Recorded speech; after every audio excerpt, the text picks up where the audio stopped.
اسی طرح کا ہر انسان نے یاد کر لیتا ہے کہ ہمیں اس دنیا میں رہنا اور اگر ہم پر کبھی مرنا بھی ہوگا تو پھر پناہ ہو جائیں گے، ہڈیاں خستہ ہو جائے گی، جسم کے اعضاء ٹکڑے ٹکڑے ہو جائیں گے، مگر اس دنیا کے بارے میں کوئی سوال نہیں کیا جائے گا۔ مگر اس دنیا میں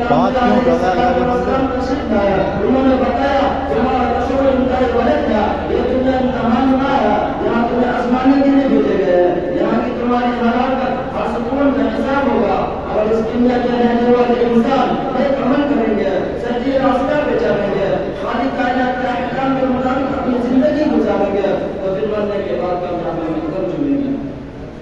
اور اس دنیا کے بسنے والا انسان سرکشان روح کے راستے پر چلے گا، خداوند قدوس کے احکام کی نافرمانی کرے گا، اللہ کی بنائی ہوئی زمین پر آ کر چلنا چاہے گا، ظلم اپنے بھائی کو جلانا چاہے گا، تو ایک دن آئے گا اسے اپنے کیے گئے حساب دینا ہوگا۔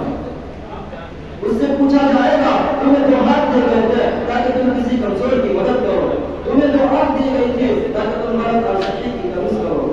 تمہیں عقل دی گئی تھی تاکہ تم صداقت دی گئی تھی تاکہ تم ناصر صداقت کو مقام و شکست دے سکو اور حق کی آواز کو بلند کرو۔ کیا تم نے کوئی ایسا کیا؟ اگر ایسا نہ کیا تو یاد رکھو کہ جہنم کی داخل آگ ہے، اس میں تمہیں ڈالا جائے گا۔ مگر ہم دوستو اس دنیا میں جنگ نہیں رہنا، بادشاہ ہو حقیق، سرمایہ ہو یا مزدور، کبھی ہو یا کمزور، عقل مند ہو یا خوب، مرد ہو یا عورت، سب کو ایک دن یہ دنیا چھوڑنی ہے۔ یہاں کا سن و مذہب، حال و عدالت، جائیداد و زمین، دکان و دنیا، کوئی آپ کے ساتھ نہ جائے گا۔ ہمیں یہ سب چھوڑ کر ایک ایسی جگہ جانا ہے جہاں ہمارے لیے